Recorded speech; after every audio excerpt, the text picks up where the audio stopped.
Assalamualaikum warahmatullahi wabarakatuh. Selamat pagi semuanya. Ya, untuk ketua kelas silahkan kelasnya dipersiapkan dan juga dibimbing untuk doa. Ya, baik, terima kasih. Bagaimana kabar semuanya? Baik ya? Ya, Ibu tanyakan apakah ada yang tidak hadir? Ya, karena tidak ada maka akan Ibu lanjutkan ya. Jadi materi kita pada pagi hari ini adalah mengenai Kingdom Monera atau bakteri. Sebelumnya Ibu tanyakan, apakah ada yang pernah meminum obat amoxicillin atau sekilas tahu mengenai obat amoxicillin? Ya, obat amoxicillin adalah obat yang ditujukan pada penyakit yang dikarenakan bakteri. Obat amoxicillin ini nanti akan menghambat pertumbuhan dari bakteri, seperti itu. Kemudian kenapa sih Bu kita harus mempelajari mengenai bakteri ini? Ya karena bakteri itu sangat lekat dengan kehidupan kita. Seperti contohnya pada diri kita sendiri nih, mengapa pada usus besar kita dapat terjadi proses pembusukan. Nah, itu karena ada peran dari bakteri. Bakteri apa? Bakteri Escherichia coli, seperti itu. Ada lagi nih, pada yogurt. Kalian tahu yogurt kan? Mengapa yogurt dari bentuk susu dapat berubah menjadi bentuk yogurt seperti itu? Ya, karena ada bantuan dari atau peranan dari bakteri Lactobacillus dan juga Streptococcus. Bakteri ini akan membantu proses fermentasi dari susu menjadi bentuk yogurt. Nah, itu adalah gambaran kecil mengapa kita harus mempelajari mengenai bakteri. Nah, selanjutnya Ibu akan menerangkan atau membacakan mengenai tujuan pembelajaran kita pada pagi hari ini. Nah, tujuan pembelajaran kita pada pagi hari ini yang pertama adalah kalian dapat membedakan ciri-ciri antara Archaebacteria dan juga Eubacteria. Yang kedua, kalian dapat menyebutkan bentuk-bentuk dari bakteri. Dan yang ketiga, kalian dapat menyebutkan struktur tubuh dari bakteri. Masuk ke materi inti, apakah ada yang ditanyakan terlebih dahulu? Ya, karena tidak ada, maka akan Ibu lanjutkan ya. Nah, apa itu Kingdom Monera? Istilah Monera berasal dari bahasa Yunani, yaitu kata moneres yang berarti tunggal. Biasanya makhluk hidup ini sangatlah sederhana, belum memiliki membran inti sehingga disebut juga dengan prokariotik.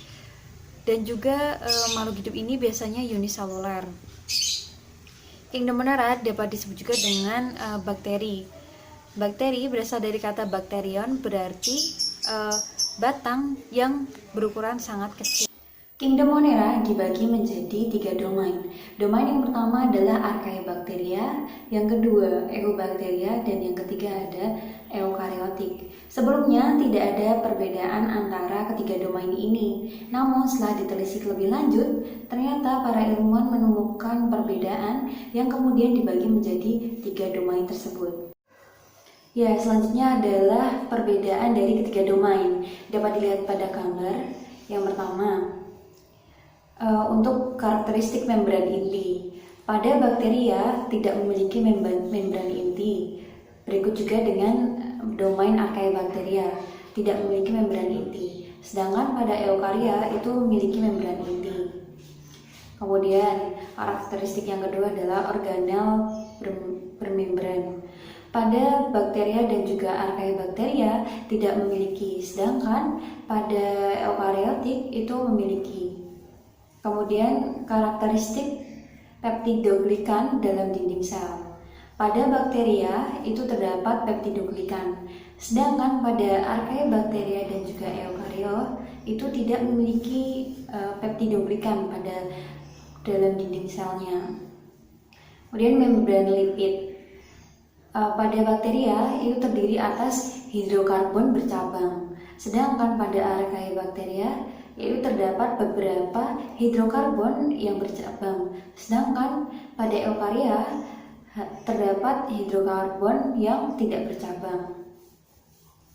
Kemudian karakteristik karakteristik kromosom sirkuler. Pada bakteria dan juga Archaebacteria terdapat kromosom sirkuler.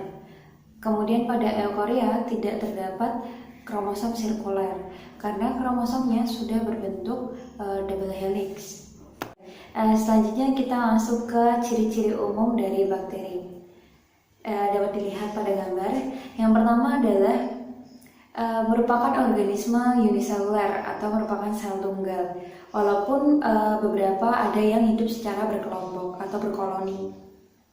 Yang kedua, merupakan organisme prokariot atau tidak memiliki membran inti. Yang kedua, umumnya tidak memiliki klorofil, namun ada beberapa bakteri yang memiliki klorofil.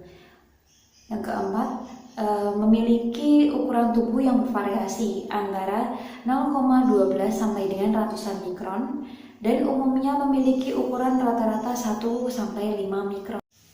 Nah, ciri selanjutnya, bakteri ini memiliki bentuk yang beraneka ragam. Yang pertama adalah bentuk kokus atau bulat. Yang kedua ada bentuk basil atau batang, dan yang ketiga adalah bentuk spiral. Nah, nanti akan dijelaskan lebih lanjut ya pada slide selanjutnya. Nah, untuk ciri yang keenam adalah bakteri biasanya hidup bebas atau sebagai parasit. Parasit di sini berarti bakteri ini hidup dengan mengandalkan kehidupan dari makhluk hidup lain. Yang ketujuh, bakteri yang tidak memiliki peptidoglikan biasanya hidup pada tempat-tempat yang ekstrim, seperti lingkungan yang memiliki panas tinggi, atau suhu yang terlalu rendah, atau pada lingkungan yang mengandung basa tinggi. Biasanya bakteri ini termasuk pada domain Archaebacteria. Selanjutnya, pada bakteri yang memiliki peptidoglikan, bakteri ini biasanya hidup di tempat-tempat yang kosmopolit, tempat-tempat yang biasa kita temui. Bakteri ini masuk pada domain Eubacteria. Nah, itu tadi adalah ciri-ciri dari kingdom Monera atau bakteri. Nah, selanjutnya kita akan membahas mengenai ukuran dan juga bentuk-bentuk sel. Kebanyakan dari bakteri ini berukuran sangat kecil. Biasanya hanya berukuran 0,5 sampai 5 mikrometer. Ada yang berukuran sangat-sangat kecil, yaitu Mycoplasma yang ukurannya mencapai 0,12 mikron. Namun ada juga bakteri yang mencapai ukuran 0,3 mm, yaitu bakteri Thiomargarita. Bakteri-bakteri ini dapat dilihat menggunakan mikroskop elektron atau menggunakan mikroskop cahaya. Selain itu tidak dapat dilihat ya karena ukurannya yang sangat kecil tadi. Selanjutnya, bentuk-bentuk bakteri.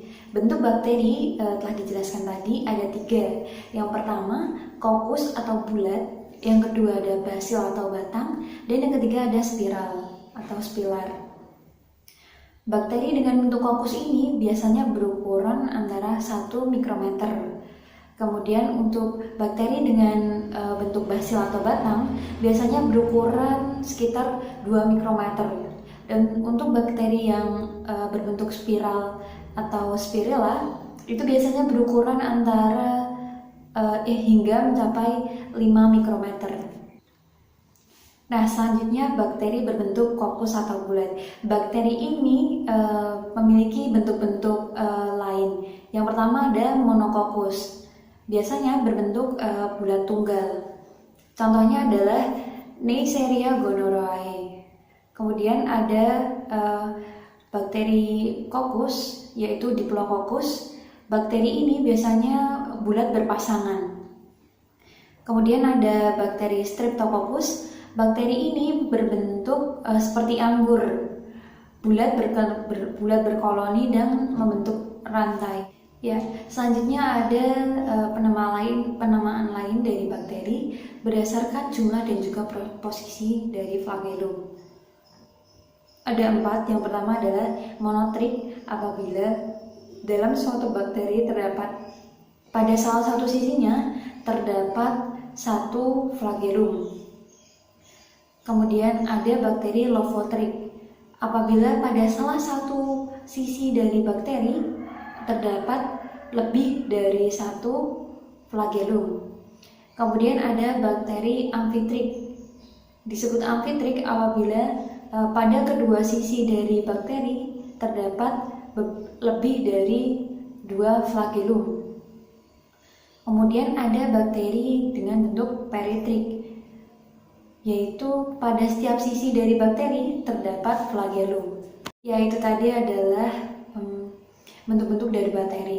Selanjutnya kita akan masuk ke materi struktur dan fungsi sel dari bakteri. Bakteri memiliki 2 struktur. Yang pertama adalah struktur dasar dan yang kedua adalah struktur tambahan. Pada struktur dasar biasanya tersusun atas dinding sel, membran plasma, sitoplasma, ribosom, DNA, dan juga granula penyimpanan. Sedangkan untuk struktur tambahan ini biasanya adalah kapsul, flagellum, pilus, klorosum, vakuolagas, dan juga endospora. Struktur tambahan ini biasanya terdapat pada bakteri yang digunakan untuk beradaptasi pada lingkungannya. Selengkapnya akan dijelaskan nanti ya. Pertama kita masuk ke struktur dasar. Yang pertama ada dinding sel. Dinding sel ini tersusun atas peptidoglikan. Peptidoglikan adalah gabungan antara protein dan juga polisakarida. Kemudian yang kedua, membran plasma adalah membran yang menyelubungi sitoplasma. Biasanya tersusun atas fosfolipid dan juga protein. Yang ketiga, sitoplasma. Sitoplasma adalah cairan yang ada di dalam sel. Kemudian yang keempat ada ribosom. Ribosom ini adalah organel terbesar yang ada di sitoplasma. Biasanya tersusun atas protein dan juga RNA. Dan yang kelima adalah granula penyimpanan. Karena bakteri terkadang menyimpan cadangan makanan yang nantinya akan dibutuhkan. Nah, cadangan makanan ini disimpan pada granula penyimpanan. Ya, kita lanjutkan ya. Struktur tambahan pada bakteri. Yang pertama ada kapsul atau lapisan lendir.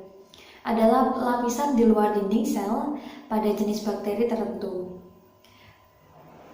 Bila lapisan kapsul ini tebal dan lapisan tipis. Nah, kita masuk ke struktur tambahan dari bakteri ya. Yang pertama ada kapsul atau lapisan lendir. Adalah lapisan terluar dari dinding sel pada jenis bakteri tertentu. Apabila lapisan terluar sel ini tebal, dapat disebut juga dengan kapsul. Namun apabila tipis disebut dengan lapisan lendir. Kapsul dan juga lapisan lendir ini tersusun atas air dan juga polisakarida. Yang kedua ada flagellum atau bulu cambuk. Adalah struktur berbentuk batang atau spiral yang menonjol dari dinding sel. Yang ketiga ada pilus dan fibria.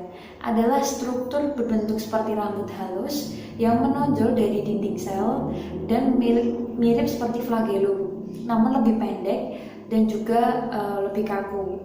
Diameternya juga lebih kecil. Biasanya terdapat pada bakteri gram negatif. Nah, oke. Dari apa yang telah kita diskusikan tadi, apakah ada yang ingin menyampaikan simpulan dari ciri-ciri Archaeobacteria dan juga Eubacteria? Nah, ya benar seperti itu ya. Nah, selanjutnya nih untuk macam-macam bentuk bakteri. Pertama bentuk basil, silahkan ada yang menyampaikan? Nah, ya benar. Selanjutnya untuk bakteri yang berbentuk kokus, silahkan ada yang menyampaikan? Nah, ya benar. Selanjutnya untuk bakteri dengan bentuk spiral. Ya, betul. Nah, yang pertanyaan terakhir nih.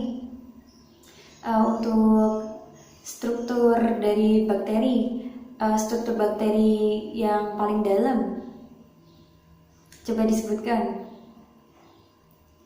Ya, benar. Untuk struktur tambahan dari bakteri, silahkan apakah ada yang menyampaikan?